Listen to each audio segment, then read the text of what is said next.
নমস্কার বন্ধুরা, আমি মীনাক্ষী তোমাদের সকলকে স্বাগত জানাই আমার রান্নাঘরে। শীত কিন্তু পড়তে শুরু করেছে, তো শীতের রাতে অনেক সময় রান্না করতে আলসেমি লাগে। তো আজকে একটা ওয়ান পট মিল শেয়ার করব তোমাদের সঙ্গে, রেসিপি শেয়ার করব, যেটা নাকি একটা রান্নাতেই মোটামুটি খাওয়া দাওয়া কমপ্লিট হয়ে যাবে। আলাদা করে ভাত, ডাল, সবজি, ভাজা বা রুটি তরকারি করতে হবে না। আর এতে সময়ও অনেকটাই কম লাগে, আধা ঘন্টা ৪৫ মিনিটের মধ্যে কিন্তু এটা হয়ে যায় একদম। দুপুরের যে রান্না করা ভাত, সেই ভাত বেশ খানিকটা ছিল। আর এখানে আমি আলু সেদ্ধ করে নিয়েছি। আমি আলুটাকে 50% মতন সেদ্ধ করেছি, পুরো সেদ্ধ করিনি। আর তারপরে সেগুলোর খোসা ছাড়িয়ে আমি এভাবে দুটুকরো করে কেটে নিচ্ছি। তোমরা চাইলে এটা গোটা গোটাও রাখতে পারো। তো এবারে দেখো, আলুগুলোকে একটুখানি নুন আর সামান্য একটুখানি হলুদ দিয়ে আমি মাখিয়ে নেব। তারপরে এটাকে হালকা একটু ভেজে নেব সাদা তেলে। একটু সোনালি সোনালি করে আমি আলুগুলোকে ভেজে নেব। এটা একটা ওয়ান পট মিল বলতে পারো, মানে একবারেই রান্না হয়ে যায়। রুটি তরকারি বা ভাত ডাল, তরকারি ভাজা এসব না করে একবারেই যদি একটা কিছু রান্না করা যায়, যেটা একটা রান্নাতেই পুরো খাওয়া কমপ্লিট হয়ে যায় আর কি, তো সেই ধরনের একটা রেসিপি। তো এখানে দেখো, আলুটা ভাজা হয়ে গেছে, আলুটা আমি তুলে নিয়েছি। এবারে কড়াইতে যেটুকু তেল ছিল তার মধ্যে আমি দিয়ে দিলাম 1 চামচ মতন ঘি। ঘিটা গলে যাওয়ার পরে সেখানে আমি দিয়ে দিচ্ছি আর একটুখানি সাদা তেল। আর তেলটা গরম হয়েছে পরে তার মধ্যে আমি দিয়েছি একটুখানি চিনি। চিনিটার জন্য একটু কালারটা ভালো আসবে আর কি। চিনিটা দেখতেই পাচ্ছ গলে গেছে এবং ক্যারামেলাইজড হয়ে গেছে। এর মধ্যে আমি ফোড়নে দিয়ে দিলাম তেজপাতা, গোটা জিরে, শুকনো লঙ্কা আর গোটা গরম মশলা। এবারে ফোড়নগুলোকে একটুখানি ভেজে নেব, একটু সুন্দর গন্ধ বেরোনো অবধি ভেজে নেব। তারপরে আমি দিয়ে দিচ্ছি 1 বাটি পেঁয়াজ। এখানে দুটো মিডিয়াম সাইজের পেঁয়াজ দিয়েছি, পেঁয়াজটা একটু বেশি দিয়েছি। পেঁয়াজটা দিয়ে নাড়াচাড়া করে একটু গোল্ডেন ব্রাউন করে আমি ভেজে নেব। পেঁয়াজটা যখন ভাজা ভাজা হয়ে যাবে তখন এর মধ্যে দিয়ে দেবো একটা বড় সাইজের টমেটো, কুচি করে নিয়েছি, সেটা দিয়ে দেবো। তারপর টমেটোটাকেও খুব ভালো করে নাড়াচাড়া করব আর একটু নরম হওয়া অবধি এটাকে নাড়াচাড়া করব। তারপরে এর মধ্যে দিয়ে দিচ্ছি আদা রসুনের পেস্ট 1 চামচ মতন। আদা রসুনের পেস্টটাকে দিয়ে ভালো করে কষিয়ে নেব। আর এদিকে দেখো, টমেটোটাও মোটামুটি নরম হয়ে এসেছে।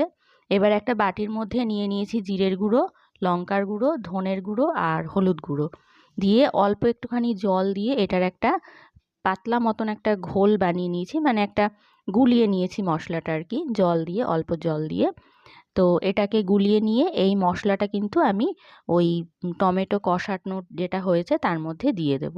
মশলাটা একদম রেডি হয়ে গেছে, এবারে এর মধ্যে দিয়ে দেব। দিয়ে খুব ভালো করে এটাকে কষিয়ে নিতে হবে। বেশ মানে একটা গন্ধ বেরোবে সুন্দর, আর কাঁচা ভাবটা চলে যাওয়া পর্যন্ত। এবারে বাটি ধোয়া একটুখানি জল দিচ্ছি, দিয়ে আবারও ভালো করে এটাকে কষিয়ে নিতে হবে। এরপরে আমি এর মধ্যে দিয়ে দেব সেই যে ভেজে রাখা আলুগুলো। আলুগুলো আগে থাকতে সেদ্ধ করা ছিল খানিকটা, আর বাকিটা কিন্তু এই রান্না করার সময় সেদ্ধ হয়ে যাবে। তো এবারে আলুটা দিয়ে ভালো করে কষিয়ে নিতে হবে। আর আলুটা দেওয়ার সময় আমি সামান্য একটু নুন দিয়ে ভেজেছিলাম আলুটাকে। তো এবারে কিন্তু এটাতে স্বাদ মতন নুন দিতে হবে। আর দিয়ে দেবো সামান্য একটুখানি চিনি, স্বাদটাকে ব্যালেন্স করার জন্য। আর তোমরা যদি চিনি দিতে না চাও তাহলে এটা স্কিপ করতে পারো। তো নুন আর চিনি দেওয়ার পরে এটাকে খুব ভালো করে আমি কষিয়ে নিয়েছি। এবার দিয়ে দেবো গ্রেভির জন্য জল। জলটা দিতে হবে, তার কারণ আলুটাও একটু রান্না হবে, সেদ্ধ হবে। তো এবার ঢাকা দিয়ে এটাকে মিনিট 15 মতন একদম ধিমে আঁচে আমি রান্না করব।